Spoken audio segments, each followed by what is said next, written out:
assignments. I'm putting up 3 of them, and I'm going to show you the marking rubric. And this is how I grade my assignments. So this is a service level agreement assignment. So I've got assignment 1, assignment 2, and assignment 3. So I use the marking rubric, and then I give it a grade against the marking rubric. Now what I do is I go into some more detail against those. But here I actually have some very extensive comments against the marking rubric. So I give you some definite feedback, including a breakdown. Now, on this assignment, I'm going to show you the service level agreement assignment. This assignment was in 5 days late. 5 days late, got a 25 mark penalty. Yeah, I put penalties on late fees, on lateness, and any assignment more than 10 days late will not be graded. It just it gets an automatic 0.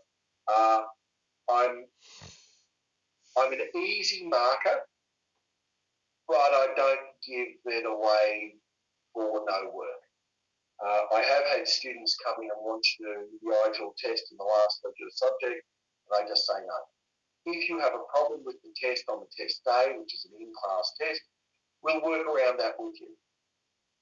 But that's okay, because I give you a long period during the day to do it. If there's a technical failure at any stage during our, shall we say, our presentations on week 13, I can be accommodating around that, and I'll find another way for you to present. I have actually sometimes had students provide a short written summary of their presentation rather than a auditory interview, because I'll ask them a question, I'll get them to write 200 or 300 words on it on their assignment, and that I've accepted that temporarily as their presentation, because sometimes students are in an area where they can't get a quality internet. Now, I'm not talking about in Australia, I'm talking about overseas, and this was occurred when someone was in somewhere in the subcontinent and somewhere in China. So just the internet just wouldn't work. So these are the type of comments you should be expecting to get back, and I will give you a breakdown of the marking rubric as well, how you've actually gone, what the actual gradings you've got in here as well. So, for instance, this assignment here got a spectacular presentation perspective, because it was a great use of references, but it didn't do terribly well on the case study SLA, and it did very poorly on the service catalogue. Let's open up this assignment and have a look at what actually occurred. So this is an assignment that was actually presented to me last year, and as you can see, it looks spectacular. I've depersonalised this, so I've removed all of the students' information. It looks great. It's got a cover page, it's got an executive summary. Don't need an executive summary, but thumbs up, I like them. We have a table of contents, looks very good, very professional. And here they've done the description, the generic description of a service level agreement very well. It's fairly basic, but it goes into what's really needed in a service level agreement. So this is your paraphrasing of what's in a service level agreement based on what you've got back from your notes.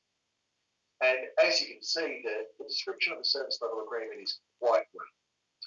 Now, what they haven't done is they have put some issues in here around what they would include in a service desk, but not in a service catalogue, but they haven't really addressed it.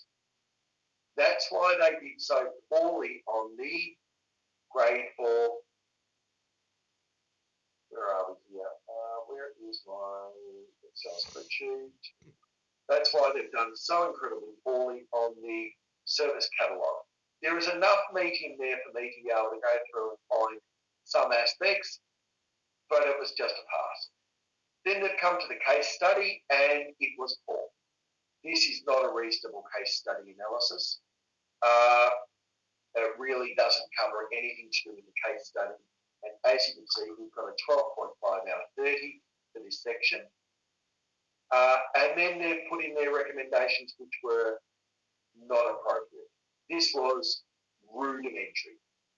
Multiple service level agreements. That doesn't quite cut it.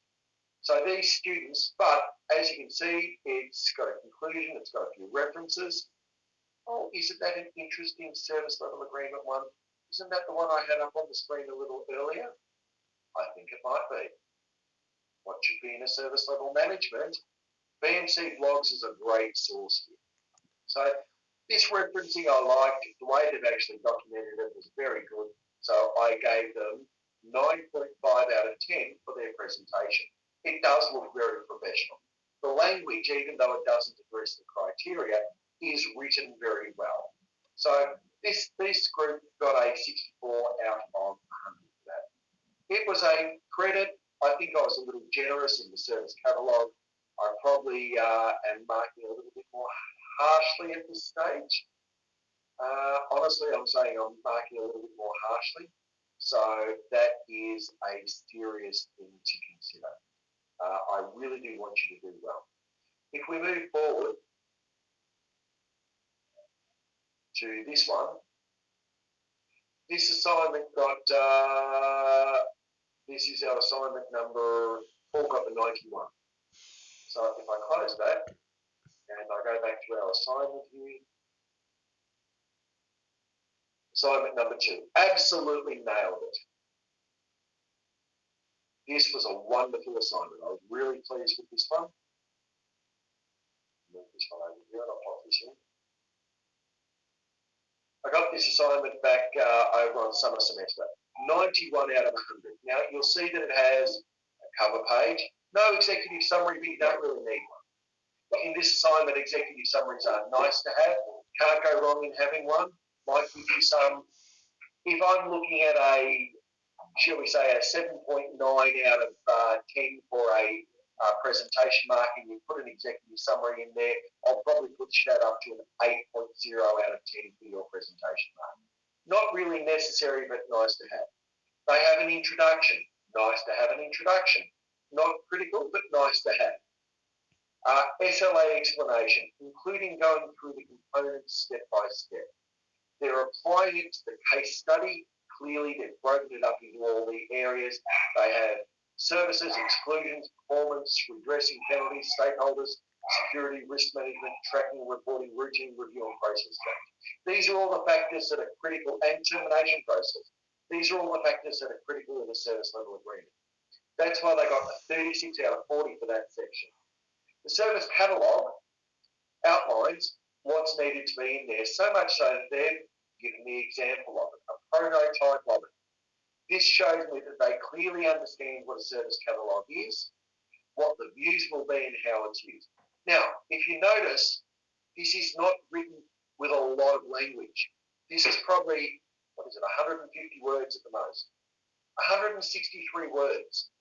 Yet this service catalogue section, with this section here, got 19 out of 20.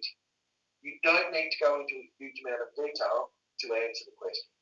Finally, the recommendations, and I've got to say that this class absolutely nailed the recommendations because they applied them to the case study specifically and the criteria that they outlined up here in the service level agreement explanation. So it was exceptionally well done. The total assignment came in at 1,486 words. If we just go through the assignment itself, it's only 1,197 words. I'd be okay. This is why I'm saying 800 to 1,200 words is quite reasonable. Okay? It's not the number of words that you need. 800 to 1,200 words is probably quite acceptable. If we go into, so that one absolutely nailed it. Now I'm going to go into my third assignment. I will have your names in there very clearly, and I will give everyone a group number. So incredibly basic. It's going to be X1, X2, X3, X4, X5, X6. So you're going to have a group number, BIT 352, group X1, group X2, group X3. And we'll be doing that after we finish this very brief session here. So as you can see, this is, where is my assignment gone? This is an excellent distinction level assignment. It received a solid 77. I was rather pleased with that. I put in just that it's a model assignment. They have the introduction to the service level agreement. Now, as you can see, this is rather brief, but everything's in there. Everything in there is not to the depth that I would like. So it's not a HD level, but everything's in there to enough depth to answer that service desk question, that actual area back here. And that performance criteria, that marking rubric, is this section here. Are the elements there? Is it providing examples of required clear evidence of research? These are how I'm grading. So it did well. The service level agreement overview, they've given me some models of the service catalogue, which was great. They've gone into a little bit more description, lots of referencing. Okay, the difference between referencing and cheating is you tell me where you got the information. With Turnitin now, we all know that it's all going to be moderated. Even old assignments are moderated. Everything is judged according to that. Eventually, we'll get to the stage where every assignment's been written, and so we'll have to turn our things down. This was a great assignment. Did very well. Service catalogue analogy. So it's gone in. There's quite a bit of detail in there. But the quality was no better than the other one. It was a lot of detail, but it wasn't at the right, shall we say, accurate depth. So they put a lot of words in there. There was a bit of wishy-washy there, but I was quite okay to take it. It still got a solid 17 out of 20 for the service catalogue. The service level requirements, they just went through the components, listed them, and applied them briefly. They did have an implementation issues, which was really good to see, and a conclusion. So I was rather happy with that assignment. It did come in a little bit wordy. It wasn't the level of the other one, but it was a very good assignment. I was very pleased to have it, and the students did very well overall. So the whole assignment here was 1,471 words. As you can see, the number of words doesn't necessarily relate to the quality of the assignment. So please be very mindful that short quality is better than long quality. Long and a bit wishy-washy, as long as you've got the detail in there, you'll do okay. You'll pick up some marks for quantity, but you'll lose some marks for waffling on a bit. I'm not too worried about word length. If I see something coming over 2,000 words, I'll be very, very worried because I don't want an essay. In fact, I'm hoping not to get anything over about 1,400 words. I don't penalise on words, but what it does mean is that when I'm marking, you've got things in there that aren't